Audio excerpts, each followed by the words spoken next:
Bapak Ibu, mari sebelum kita mendengar sebagian dari firman Tuhan, kita akan datang lebih dulu kepada Dia di dalam doa. Bapa yang Maha Kasih, Yesus Tuhan kami, berkatilah kami sebagai anak-anak Tuhan lewat sabda firman-Mu. Kami telah mempersiapkan telinga kami sebagai seorang murid, dan biarlah ketika firman-Mu datang kepada kami, firman-Mu akan jatuh pada tanah hati kami yang paling subur, sehingga tidak akan pernah kembali dengan sia-sia. Selesainya kami mendapat berkat firman-Mu, kami akan Kau berkati dengan berkat yang luar biasa. Oleh karena itu Bapa, berbicaralah kepada kami telah siap mendengar sabda firman Tuhan. Di dalam nama Tuhan Yesus, kami percaya dan sudah berdoa. Amin. Bapak Ibu yang dikasih oleh Tuhan, senang rasanya saya ketika mendengar, ketika membaca WhatsApp yang masuk ke handphone saya, karena saya melihat ada begitu banyak, ya, ada begitu banyak pembicara yang ingin sekali menjalankan firman Tuhan, yaitu memberitakan amanat agung. Bapak Ibu, sebelum saya lanjutkan, mohon dengan hormat, siapa yang belum di-mute supaya suaranya jernih. Kemudian saya mohon juga di situ ada gambar YouTube channel. Nah, ada foto saya. Mohon jika berkenan bisa dijadikan co-host supaya nanti tim medsos saya Pak Fran itu bisa membantu menayangkan ayat-ayat firman Tuhannya. Terima kasih kepada host yang sudah berkenan menjadikan Pak Fran co-host sehingga nanti bisa membantu saya. Bapak Ibu, saya lanjutkan. Senang ketika banyak pelayan Tuhan bilang, saya akan menjalankan amanat agung. Nah, Bapak Ibu, tentunya amanat agung muncul pertanyaan, ya, karena saya khawatir kalau terjadi salah paham. Sebab bukan setiap kali orang menyampaikan firman Tuhan, itu berarti orang ini telah menjalankan amanat agung seperti yang difirmankan oleh Tuhan Yesus kepada 11 rasulnya. Kepada 11 rasulnya. Mengapa 11? Karena Yudas sudah tidak ada di dalam bilangan rasul yang 12 asalnya. Sedangkan Matias belum dipilih. Nah, Bapak Ibu, mengapa saya katakan demikian? Yang dimaksud amanat agung itu yang mana? Oleh karena itu, hari ini kita akan merenungkan sebuah judul amanat agung yang mana? Bukan setiap orang memberitakan firman Tuhan berarti mereka menjalankan amanat agung yang harus diberitakan sampai kepada ujung dunia. Bapak Ibu, kita lihat lebih dulu. Matius 28 ayat 19 dan 20. Amanat agung itu ini ayatnya ya. Sabda ini keluar langsung dari mulut Tuhan Yesus. Karena itu pergilah, jadikanlah semua bangsa muridku dan baptislah mereka dalam nama Bapa dan Anak dan Roh Kudus. Lanjut. Dan ajarlah mereka melakukan segala sesuatu yang telah kuperintahkan kepadamu. Dan ketahuilah, aku menyertai kamu senantiasa sampai kepada akhir zaman. Bapak Ibu, berarti amanat agung adalah sesuatu ajaran dari Tuhan Yesus yang disampaikan kepada para rasul untuk diajarkan oleh para rasul kepada semua pengikut atau semua murid Tuhan Yesus. Jadi, sederhananya, jika orang memberitakan tidak sama dengan ajaran Tuhan Yesus dan para rasulnya, pasti ini sesat.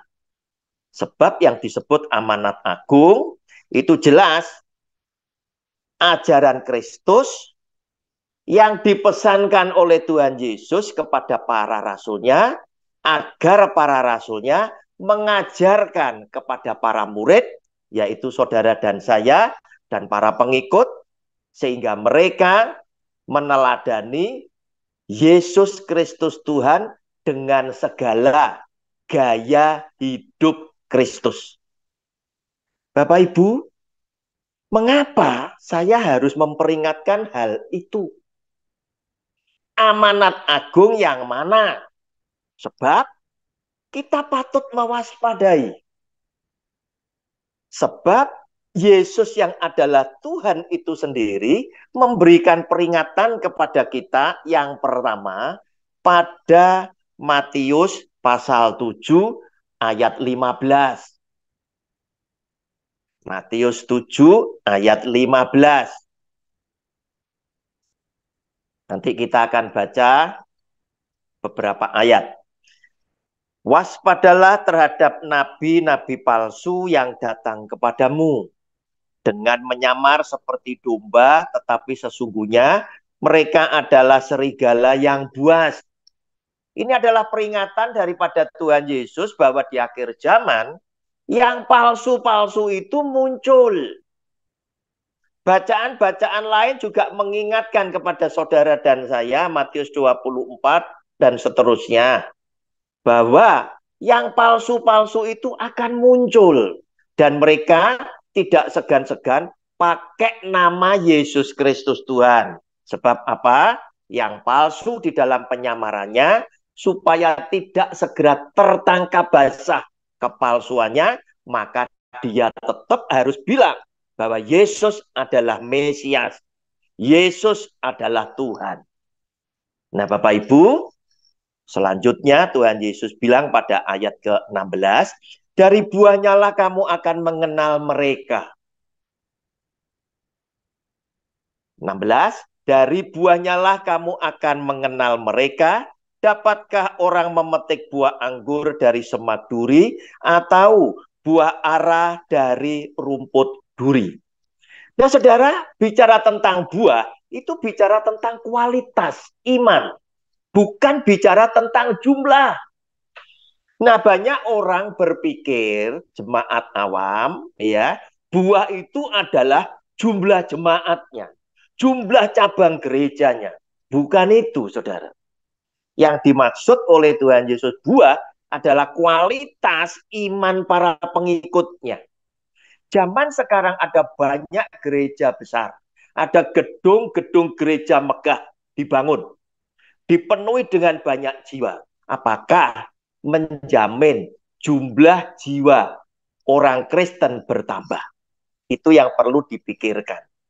Tidakkah ketika ada yang besar berdiri, yang kecil pada berguguran, jemaatnya tersedot oleh karena fasilitas-fasilitasnya mereka kalah jauh, sehingga jemaat-jemaatnya berpindah menjadi jemaat yang besar. Dan zaman sekarang orang sudah mulai membanggakan gerejanya, bukan Tuhannya. Nah, saudara yang dikasih oleh Tuhan, itulah yang diperingatkan oleh Tuhan Yesus. Hati-hati, akan ada begitu banyak yang palsu.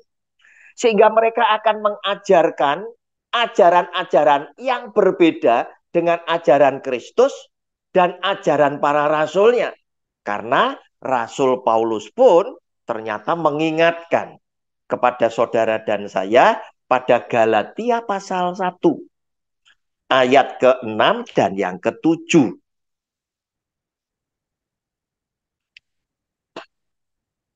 Galatia pasal 1 ayat 6 dan ayat yang ke-7.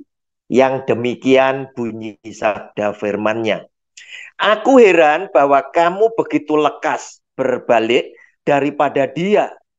Dianya huruf besar. Maksudnya Tuhan Yesus. Yang oleh kasih karunia Kristus telah memanggil kamu dan mengikuti suatu Injil lain yang sebenarnya bukan Injil. Hanya ada orang yang mengacaukan kamu dan yang bermaksud untuk memutarbalikkan Injil Kristus. Nah, saudara yang dikasih oleh Tuhan, mengapa Injil Kristus harus diputarbalikkan? Kalau orang adalah orang yang jujur, pasti kejujuran ini dipimpin oleh hati yang ikhlas. Sehingga dia hanya ingin melakukan untuk memuliakan Tuhan sebagai sang pemilik firman.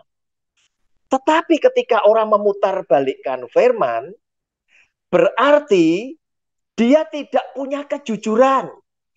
Dia melayani bukan dengan hati yang ikhlas. Tetapi orang-orang ini pasti punya kepentingan pribadi atau kepentingan dari golongan mereka, kelompok mereka untuk mendapatkan sesuatu keuntungan dengan memutarbalikkan firman Tuhan. Saudara, kebenaran yang Anda sampaikan, saya jamin tidak akan membuat Anda terkenal.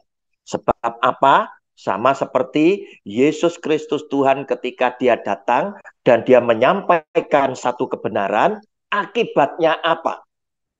Akibatnya dia dimusuhi oleh ahli Taurat, orang Farisi, imam-imam bangsa Yahudi, tokoh-tokoh agama, dan kemudian mereka sepakat untuk menfitnah, mencari kesalahan Tuhan Yesus, mengada-ada, dan mereka meneriakkan satu kata-kata yang sama. Salibkan dia.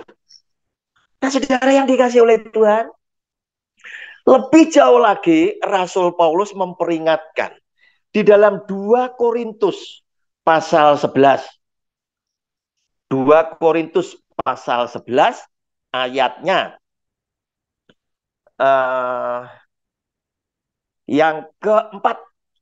2 Korintus pasal 11 ayatnya yang keempat. Di situ dikatakan, sebab kamu sabar saja jika ada seorang datang memberitakan Yesus yang lain. Nah, saudara, Rasul Paulus ini adalah rasul yang paling pandai. Dia menganalisa keadaan, dia merenungkan sabda Kristus, kemudian dia memperingatkan untuk supaya pengikut Kristus tidak sampai tersesat. Sebab kamu sabar saja jika ada seorang datang memberitakan Yesus yang lain daripada yang telah kami beritakan, atau memberikan kepada kamu roh yang lain daripada yang telah kamu terima, atau Injil yang lain daripada yang telah kamu terima. Nah, saudara, berarti di sini ada apa saja? Ada Yesus yang lain, ada roh yang lain, ada Injil yang lain. Nah, jika ini tidak terjadi, ya, sampai dengan hari ini atau sampai dengan hari kiamat, pastilah Tuhan Yesus tidak memperingatkan. Pastilah para rasulnya tidak mengingatkan. Tetapi oleh karena mereka mengingatkan, apa salahnya kita untuk berwaspada? Oleh karena apa? Yang palsu-palsu itu pasti akan bermunculan sesuai dengan peringatan daripada Tuhan Yesus. Berapa kali Tuhan Yesus bilang, waspadalah agar supaya tidak ada orang yang menyesatkan kamu. Nah, saudara, diteguhkan oleh para rasulnya. Hati-hati juga ada orang memberitakan Yesus yang lain, roh yang lain, Injil yang lain.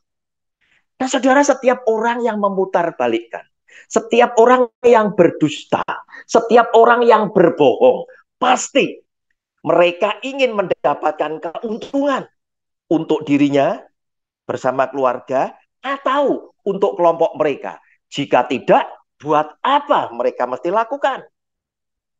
Nah, ternyata Rasul Paulus di dalam Roma pasalnya yang ke-16 ayat 17 dan 18 memperingatkan kepada kita demikian. Roma 16 ayat 17 dan 18. Tetapi aku menasihatkan kamu, saudara-saudara, supaya kamu waspada terhadap mereka yang bertentangan dengan pengajaran yang telah kamu terima, menimbulkan perpecahan dan godaan. Sebab itu, hindarilah mereka.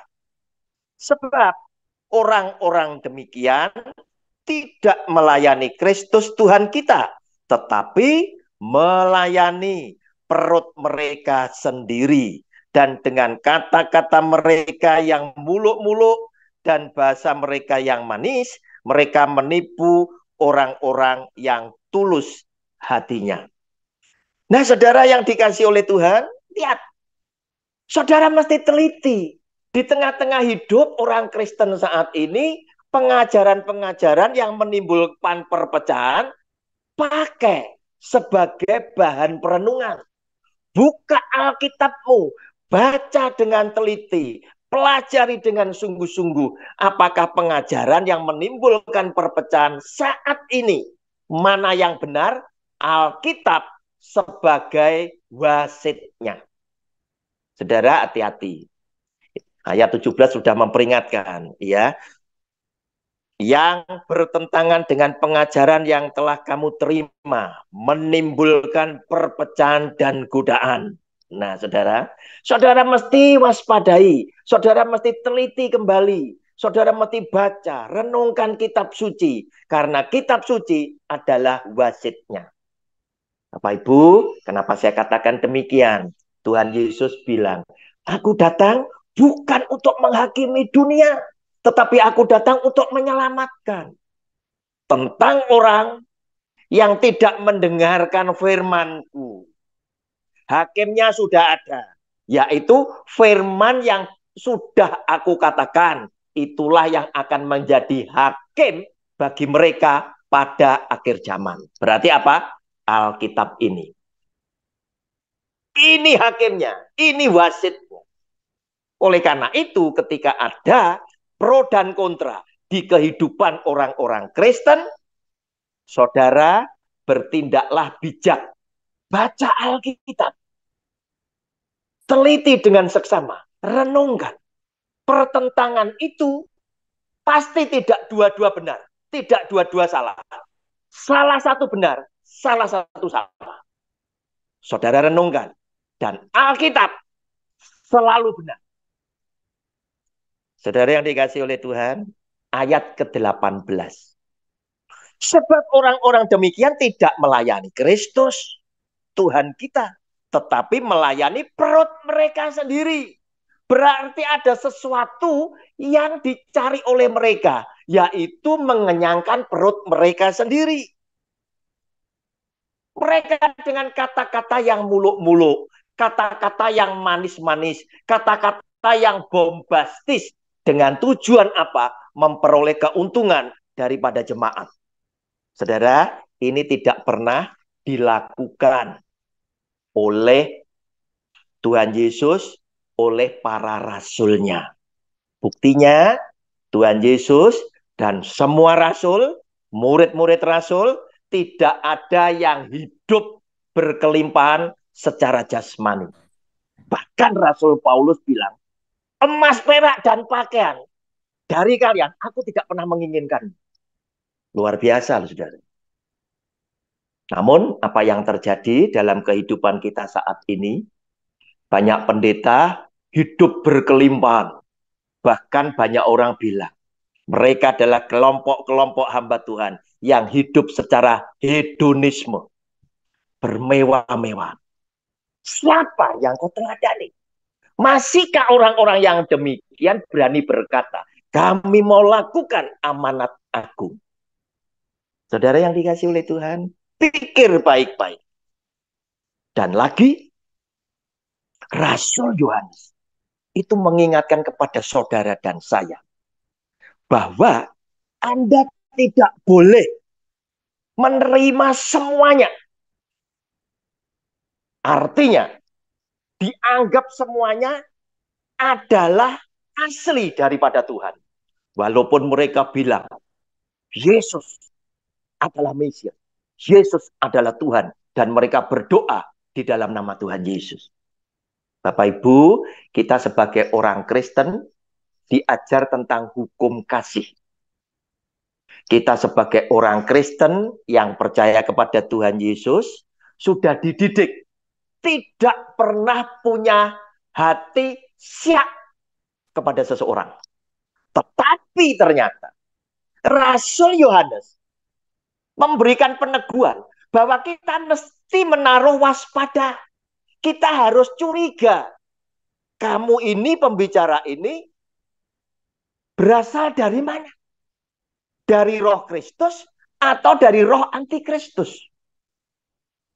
Orang yang tidak mengajarkan amanat agung, orang yang tidak mengajarkan ajaran Yesus Kristus Tuhan dan para rasulnya, adalah orang sesat, adalah roh antikristus. Mari saya tunjukkan. 1 Yohanes pasal 4. Saya bacakan dan nanti terangkan. Kita akan bacakan mulai ayat 1 sampai dengan 6. Ya. 1 Yohanes pasal 4 ayat 1 sampai dengan 6. Judul bacaannya adalah Roh Allah dan Roh Antikristus. Saudara-saudaraku yang kekasih, janganlah percaya akan setiap roh. Berarti kita harus curiga, kita harus waspada. Karena dikatakan di situ, tetapi ujilah roh-roh itu. Apakah mereka berasal dari Allah? Sebab banyak nabi-nabi palsu yang telah muncul dan pergi ke seluruh dunia. Nah, apa yang dikatakan Rasul Yohanes ini meneguhkan juga apa yang disampaikan oleh Tuhan Yesus tentang munculnya nabi-nabi palsu, pengajar palsu, guru palsu, dan lain sebagainya. Ayat kedua, demikianlah kita mengenal roh Allah. Setiap roh yang mengaku bahwa Yesus Kristus telah datang sebagai manusia berasal dari Allah. Dan setiap roh yang tidak mengaku Yesus tidak berasal dari Allah, roh itu adalah roh antikristus. Dan tentang dia telah kamu dengar bahwa ia akan datang dan sekarang ini ia sudah ada di dalam dunia. Bapak Ibu, zaman sekarang, orang-orang yang dipakai oleh iblis, roh-roh dari antikristus, adalah orang-orang yang licik sekali. Mereka masih bilang, Yesus adalah Mesias, Yesus adalah Tuhan, dan mereka berdoa di dalam nama Tuhan Yesus. Tujuannya apa? Untuk mengaburkan anak-anak Tuhan. Sehingga orang-orang pilihan pun, jika mungkin, akan disesatkan oleh mereka. Namun saudara yang dikasih oleh Tuhan, Alkitab mengajarkan kepada saudara dan saya, ciri-ciri daripada antikristus tertulis, tercatat di dalam kitab suci. Bukan karena mereka menyebut Yesus adalah Mesias, Yesus adalah anak Allah, kemudian itu harus selalu asli. Tetapi Anda dan saya harus mengetahui intisari dari pengajaran mereka secara keseluruhan itu kemana. Apakah tertuju kepada ajaran Kristus dan para rasulnya, yaitu amanat agung, atau bukan? Atau mereka mengajarkan yang lain? Hanya pakai cap, hanya pakai stempel dalam nama Yesus.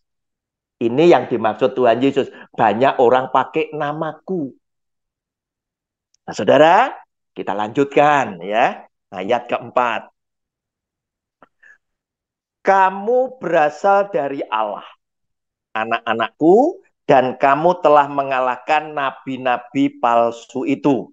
Sebab roh yang ada di dalam kamu lebih besar daripada roh yang ada di dalam dunia. Artinya, kita diingatkan, tidak usah takut, tidak usah gentar, engkau melihat sosok mereka yang disertai dengan pengikut yang banyak, pengikut yang besar. Sepanjang kamu benar di atas firman Allah. Yang kau sampaikan Alkitabiah, mereka nggak bisa ngapa-ngapain. Kamu tidak usah takut, karena roh yang diberikan oleh Tuhan yang ada di dalam kamu lebih besar daripada roh yang ada di dalam dunia. Kamu akan diberi kekuatan, kamu akan diberi keberanian, karena apa? Karena engkau bekerja untuk Roh Kudus.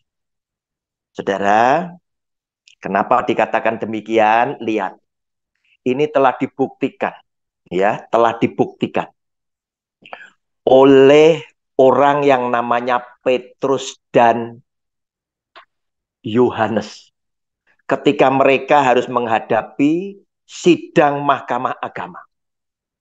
Ada di dalam Kisah Rasul pasal 4 ayat 7 sampai 13.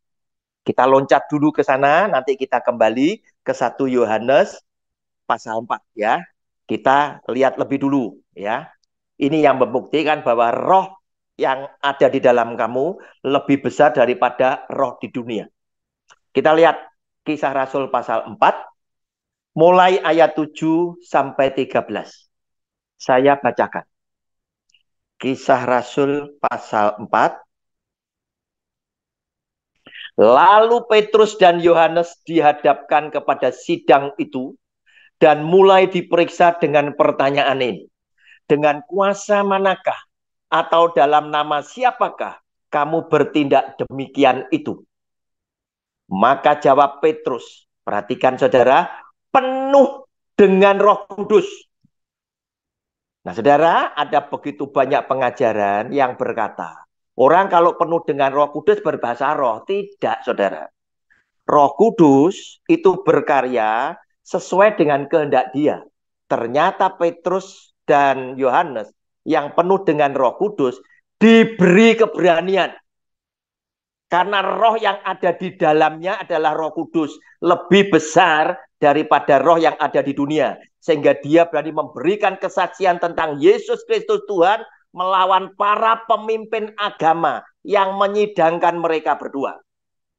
Hai pemimpin-pemimpin umat dan tua-tua.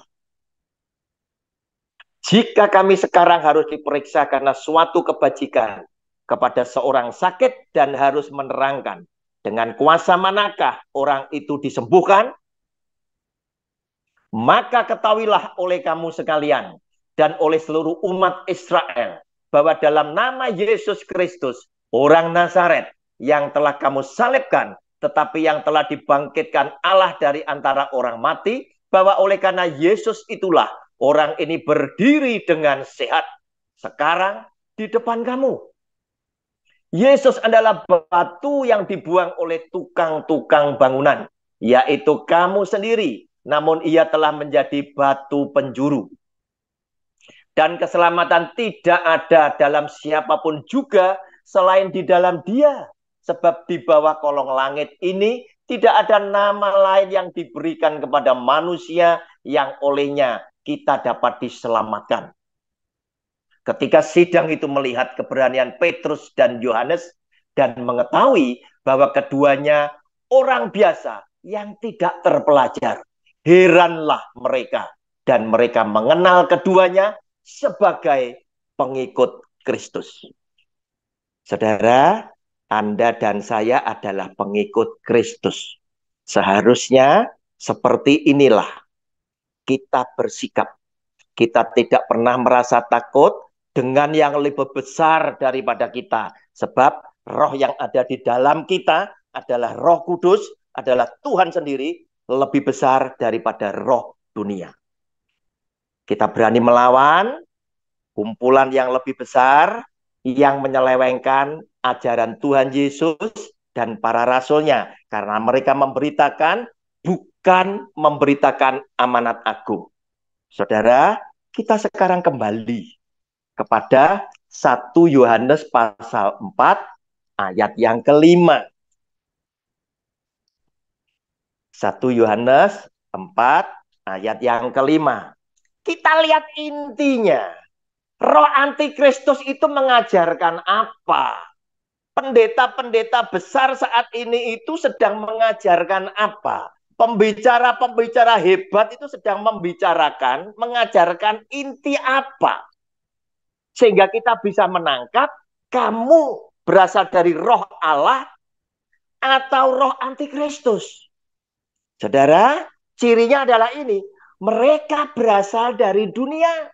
Sebab itu mereka berbicara tentang hal-hal duniawi dan dunia mendengarkan mereka.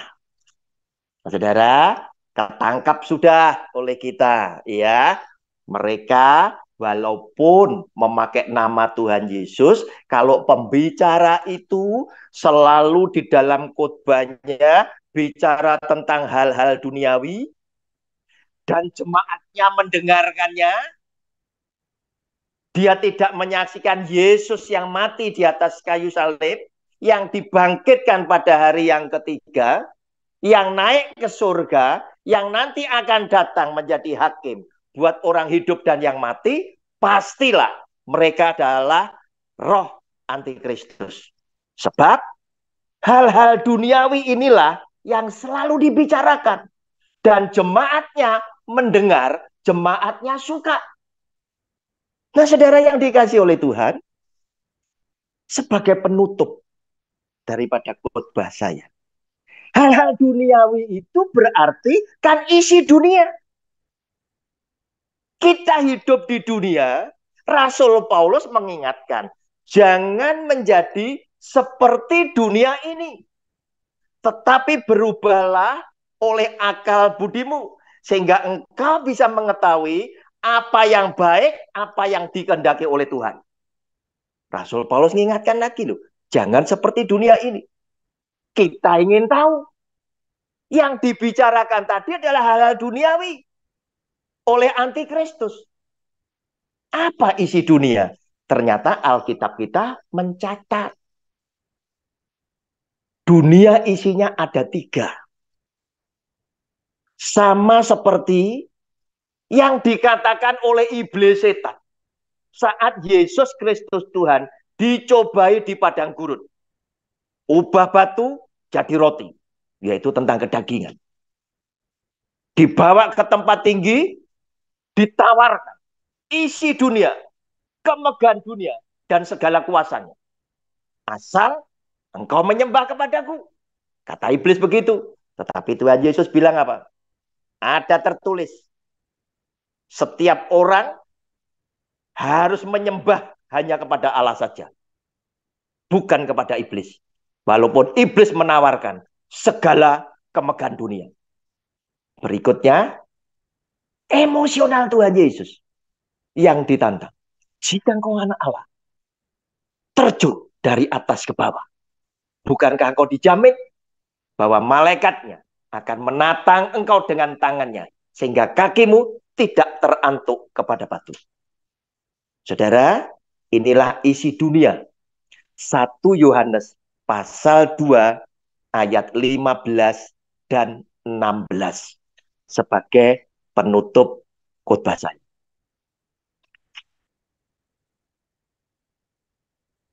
1 Yohanes pasal 2 ayat 15 dan 16. Janganlah kamu mengasihi dunia dan apa yang ada di dalamnya. Jikalau orang mengasihi dunia, maka kasih akan Bapa tidak ada di dalam orang itu. Sebab semua yang ada di dalam dunia, yaitu keinginan daging, ubah batu jadi roti, dan keinginan mata, sembah aku, dunia aku berikan kepadamu. Serta keangkuhan hidup, loncat dari atas terjun ke bawah. Bukanlah berasal dari Bapa, melainkan dari dunia. Bapak Ibu, Sampai di sini renungan kita malam hari ini. Waspadai pembicara siapapun. Mungkin ekstrimnya adalah Anda punya gembala sidang. Kalau mereka selalu mengomong tentang hal-hal duniawi, pastikan sesuai Alkitab, mereka adalah roh antikristus. Karena mereka membicarakan hal-hal duniawi. Mereka tidak menyaksikan Yesus Kristus Tuhan yang mati di atas kayu salib. Yang pada hari ketiga dibangkitkan. Menampakkan diri, naik ke surga, dan yang akan datang lagi menghakimi orang yang hidup dan yang mati. Karena mereka tidak memberitakan ajaran Kristus dan para rasulnya, berarti mereka tidak melakukan amanat agung. Tuhan Yesus memberkati Anda bersama keluarga, sebagaimana Dia sudah memberkati saya bersama keluarga. Amin. Tutup dalam doa dulu, Pak.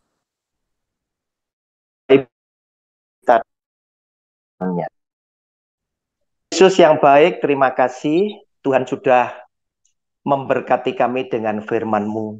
Biarlah firman Tuhan boleh menjadi pelita buat setiap langkah kaki kami bersama dengan seluruh keluarga kami yang kami kasih.